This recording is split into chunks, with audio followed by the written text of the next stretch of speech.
She's equally hysterical. That soundbite from Philippe Reigns was from Jen Psaki's show, but here's Nicole Wallace, equally freaked out. Michelle Obama isn't messing around anymore, because with women's reproductive health care and freedoms hanging in the balance next Tuesday, the stakes literally are life and death for every woman in America. Oh my gosh. It's not hyperbole. It's not an exaggeration. It's what happens next week. Literally life and death for every woman. We and I don't know if that includes if he wins.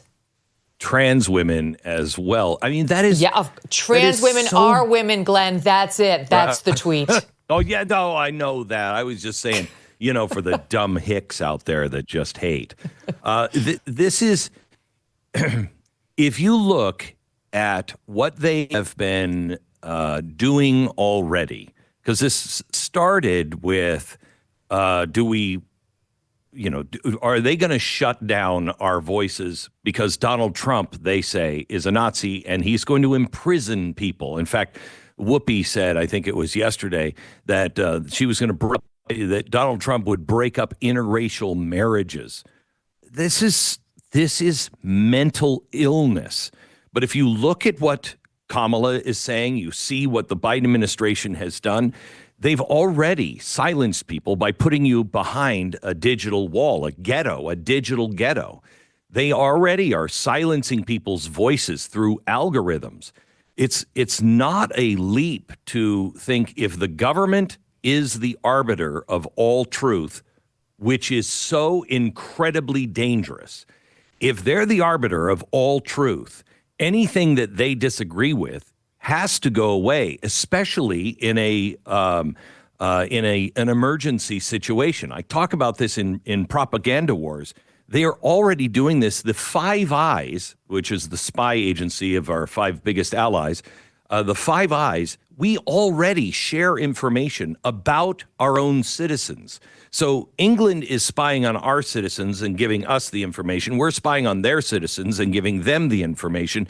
And they're colluding together. For instance, the first time I saw this was in Brazil, trying to shut down voices. Anybody who disagrees with their immigration policy or any of their other policies, shut them down. That's why the whole world now on the left is going for Elon Musk, trying to shut Elon Musk down. I mean, this is Galileo in the tower. This is insanity. He was the most popular man ever on the left because he was saving the planet. He was so crazy about it. He said, we got to get off this planet and start a colony on Mars before we destroy ourselves. How did that guy, the hero of the left, and I contend probably the greatest scientific mind of our generation, maybe of the century, as an entrepreneur, how is he all of a sudden an enemy just because he says the side that I was on is lying to you? It's not telling you the truth about the vaccines. It's not telling you the truth about the real threat to democracy. It's a cabal, and it's all in bed with all of these countries, and they are trying to turn capitalism and the entire Western world upside down and inside out. How is that guy who everybody loved now suddenly enemy number one? I can buy it with the governments, but it's the media and the government. The media is nothing but a propaganda machine. It is nothing more than Pravda. We can't keep calling it the mainstream media. It is the propaganda industrial complex. It's in bed with the government, and they don't care. This is something I talked about years ago, where I said there was going to come a time where the government was going to be in trouble, okay, with the people. The media would be in trouble with the people. The banks and central banks would be in trouble with the people. And social media would be in trouble with the people because they've all discredited themselves, and they're going to need each other. I should have added science and big pharma. But they're all going to need each other. So they'll all collude with one another to make sure that none of us get our way. And that's what it is. Happening. Just for the listening audience, this is outlined in Glenn's new book called Propaganda Wars, How the Global Elite Control What You See, Think, and Feel. And this is why it's just such a perfect thing to discuss on the day the Bezos piece drops, trying to defend his paper and saying he will not be overtaken by unresearched podcasts. Let me tell you what some of his researched Washington Post pieces have shoved at us over the last few years, okay? Here's WAPO 2016 editorial board. Donald Trump, Putin's puppet. 2021, they had to retract 2 stories written in March of 17 and February of 19, which were based on the discredited Steele dossier. September 2021, we conducted the largest study on masks and COVID. They work. October 2020, a powerful argument for wearing a mask in visual form. November 2020, wearing a mask isn't just about protecting other people. It can help you and might prevent lockdowns.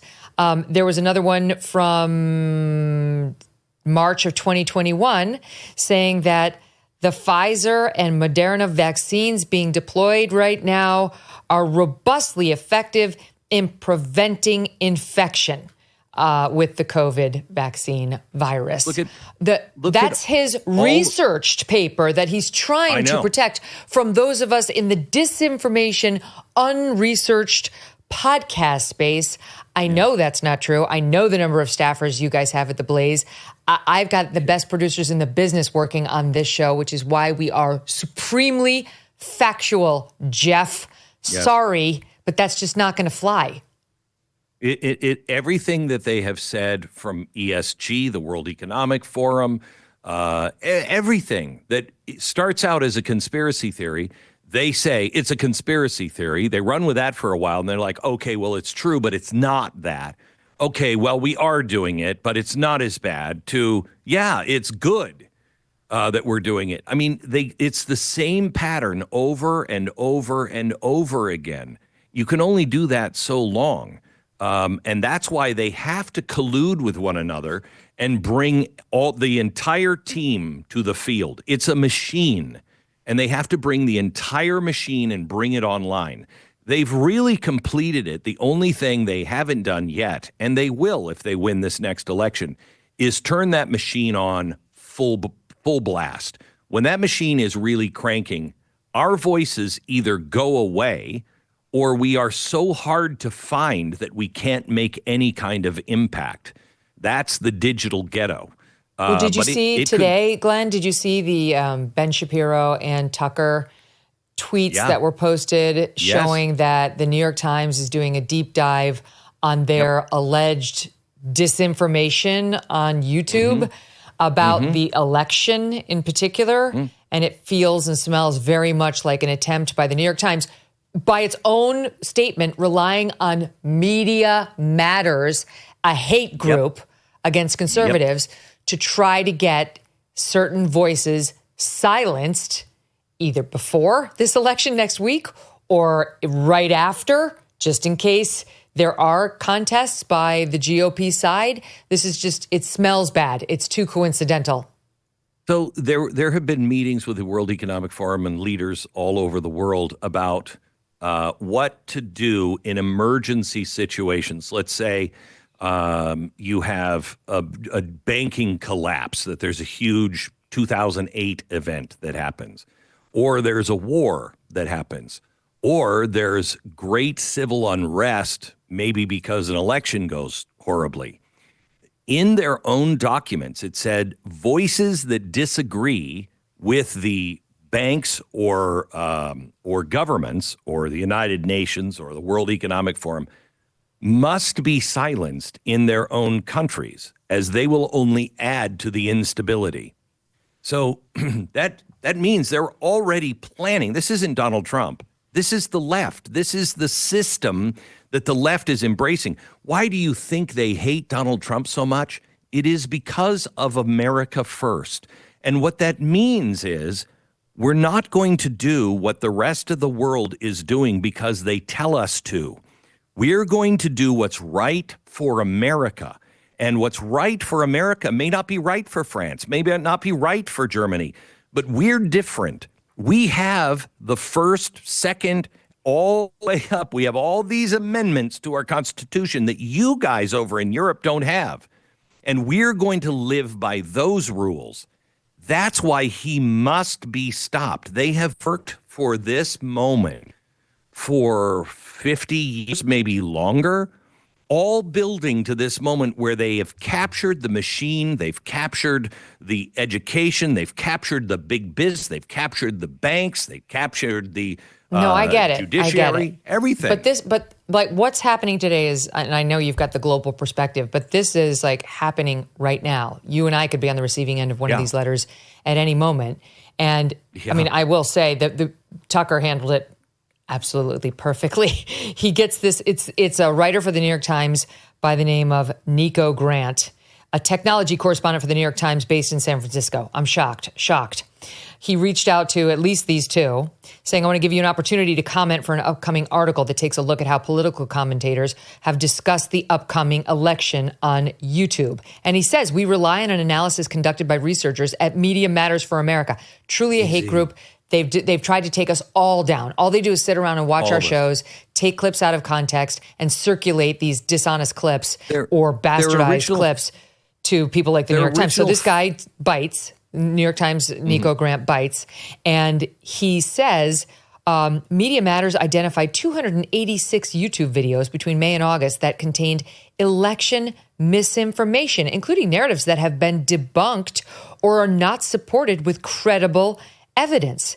First of all, if you listen to Ben has been saying that Trump lost the 2020 election since 2020. Ben is not in any way an election denier, or however you want to phrase it.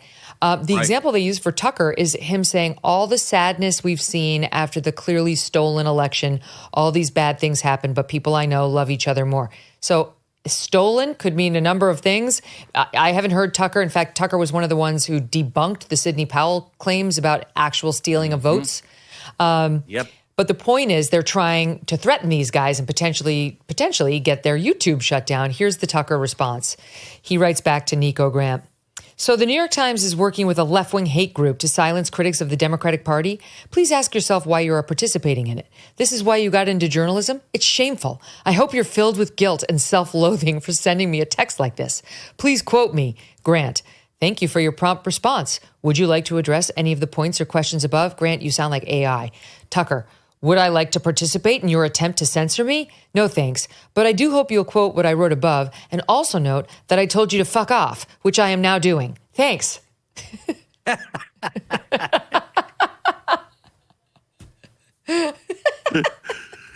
Oh man, this is so nuts. I can't believe it's we're happening. living in They're these turning days. up the dial, Glenn. You know how much my family and I love our dogs, right? I can't imagine life without them. They've got a great life. But some dogs are not so lucky.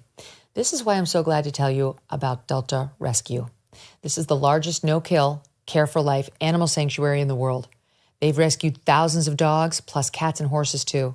And they provide all their animals with shelter, safety, and most of all, love. And they've been doing it now for more than 45 years. Delta Rescue relies solely on contributions to stay open, and giving can bring tax benefits too. Speak with your estate planner about how you can grow your estate while helping animals in need.